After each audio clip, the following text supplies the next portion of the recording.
Alright, so the bad thing is, this entire video, I actually thought that the mic I was holding in my hand was working.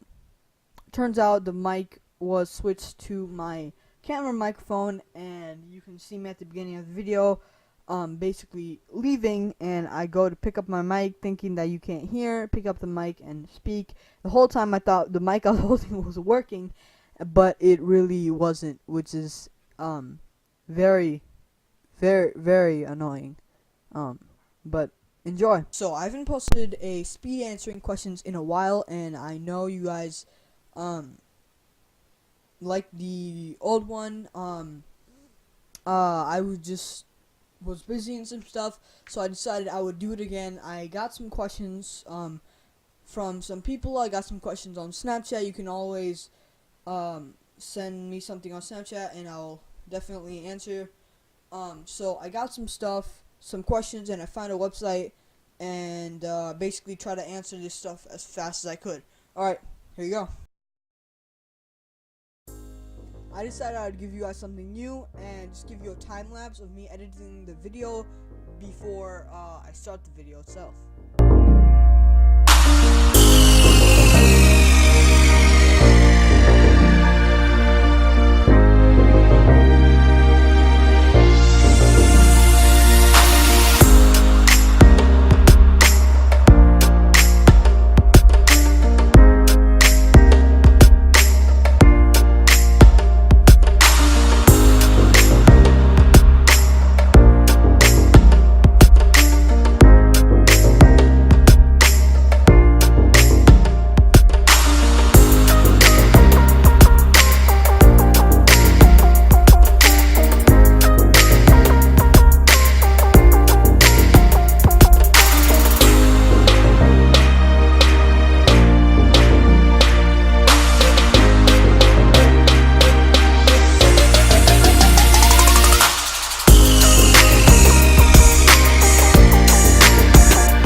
So, I'm wearing this because my hair is an absolute mess, and yeah, so, shut up, I don't want any comments about this.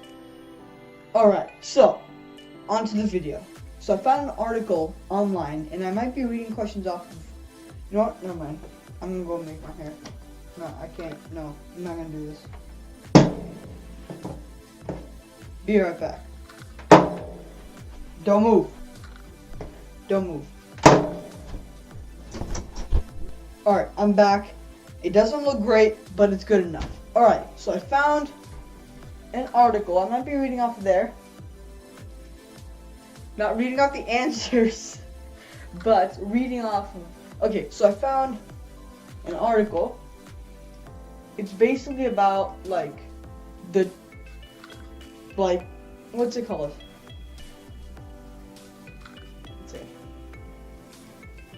The biggest science questions, just the biggest science questions, and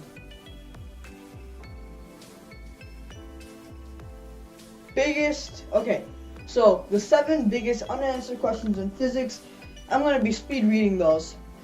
Also, there is a question that came up to me, 2 of them. Why do humans need to socialize? And what are the negative effects of not socializing? This is extreme isolation, by the way. And 2, can colors actually change your mood? Starting with colors. Yes, colors can slightly change your mood.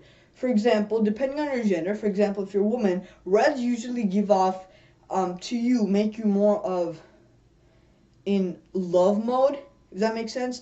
And for men, red is associated with anger or more of a aggressive tone. White makes people feel more energetic or happier. Dark or duller colors make people more neutral and duller. Neutral colors make people help people think straight. Blues help people, think more calm, and which is why some marketers actually use these. For example, more expensive stores require you show red colors, requiring you to think faster and just buy it, no matter how expensive they may be. So. But others with cheaper prices tend to, have you to think more about what you're buying. So you basically buy the best deals, which gives them the most profit. So they are usually using these tactics for their own convenience. They use colors for their own ways of doing things. Second question, isolation. Solitary confinement is a punishment for prisoners in high security prisons. It is basically a room that isn't always lit. Sometimes it's pitch black, one bed that's not comfortable, one toilet and one sink in one room, one window that you can barely see out of. That's solitary confinement. Humans have evolved to be social. So if you aren't being social for a long time, you actually receive brain damage. It's estimated that 3 days in this solitary confinement can lead to brain damage, and it makes people more aggressive and psychologically, it basically messes with their brain, their psychology. It's not a really good way of treating people. And a lot of time, humans have evolved to be very social animals. For example, someone figured out fire. Someone figured out that you can cook with fire, correct? So if they lived alone, then they would have never spread this message. But since they were social and lived with the family, they showed other people, and those other people showed their children, and they showed other people they met. And this spread out from caveman times. This spread out. And everyone now cooks with fire or any type of heat, not necessarily fire. So, this is why socialization is good, because we get to interact and share ideas in complicated ways, and we can interact and we can figure out more things, and we have a better chance of survival. And humans are very social creatures. In fact, our eyes, the reason why they're white around the outside is because the white contrasts to your eye color, so anyone looking at you can better differentiate where you're looking. So if you're looking somewhere, right, if I'm talking to you right now, and we're actually having a real conversation, and then I started looking over there, you tend to turn your head and look over there. That's what people do. So if you look, what are you looking at? Is something wrong, right? So humans are social creatures. So if everyone's looking in some direction or looking at you, you get nervous. Or if everyone's looking in one way, you tend to look in that direction. That's just a human response. That's how humans are. They just evolved to be extremely social. Alright, so what is matter made of? Matter, like matter. What is it made of? Let's look at a block of wood. Okay, a block of wood. It's made out of molecules, and it's made out of atoms, and it's made out of electrons, protons, neutrons, and it's made out of what's it called, quarks, and it's made out of just this soup. Like if you heat up quarks until they smash together, these become like this weird soup, and we don't know what it's made out of. Honestly, my belief is matter is made out of energy, which goes against the laws of thermodynamics, but I explained this in another video. Why? I'm not going to explain it again. You can go check it out. But it basically goes against laws of I'm not sure if it's the laws of thermodynamics. I'm pretty sure it is, where energy cannot be converted into matter, and matter cannot be converted into energy. But I think in the beginning of time, these laws and how physics works during the Big Bang didn't really happen. They weren't really there, and things didn't work the way they do. So I think energy, that Big Bang, all that energy was converted into matter. And from there on, you can't do that anymore. Alright. Why is gravity so weird? Depends on what you define weird as. I don't think gravity is weird. In fact, gravity is very straightforward. The more mass you have, the more gravity you have. For example, everything has gravity. If I stand to a really close to a person, I'll have the same gravitational attraction to someone as the sun has on me, which is very small. I'm pretty sure Vsauce explained how if you put two baseballs like 6 or 2 feet away from each other in space, they'll slowly come together. It takes 6 days, but it'll happen in a finite amount of time. The more mass you have, the more things will come together. I don't know. I don't see it as weird. I think it's very straightforward. Why does time seem to flow in only one direction? I mean, time flows as in things happen, right? So something happens, and then it'll do something and do something.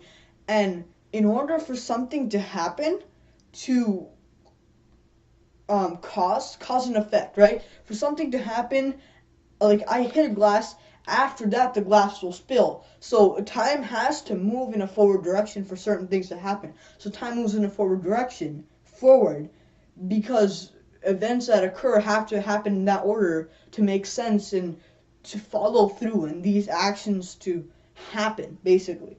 Where did all the antimatter go?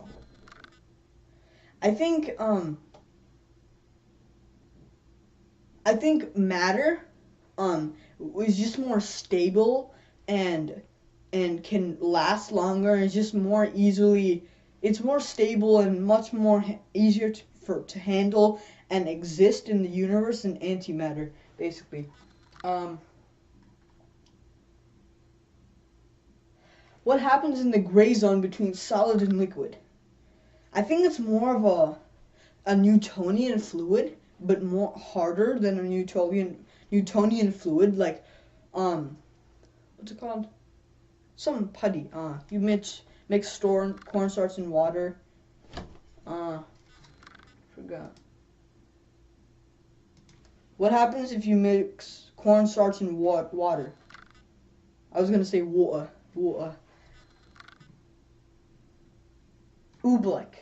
Oobleck, it's called. It's kind of a non-Newtonian fluid. So I think it's like a little bit stiffer than oobleck, and I think it's just like it has amazing properties that we can look into more. I think we should do that. Can we find a unified theory of physics? No, unless we know everything we're talking about, no, we cannot. How did life evolve from non-living matter? Sometimes entropy just doesn't go the way you think it is, and a lot of times just chemical reactions and things happening, they just came together. I mean, the universe had millions of years for things to happen just the right way, and millions of explosions and things are happening and probably just the right way anytime, and it's very rare for this to happen, but I guess, yeah, the universe has a lot of things going on. It's practically infinite. It has a lot of things going on and happening. And there's a lot of time for something to go perfectly, and life can form. And that's it. That's the end. Alright, hope you enjoyed the video. Click here to go to my channel and subscribe. Click here to go to my right there. Click there to go to my previous video, and don't forget to keep on thinking. I'll see you later.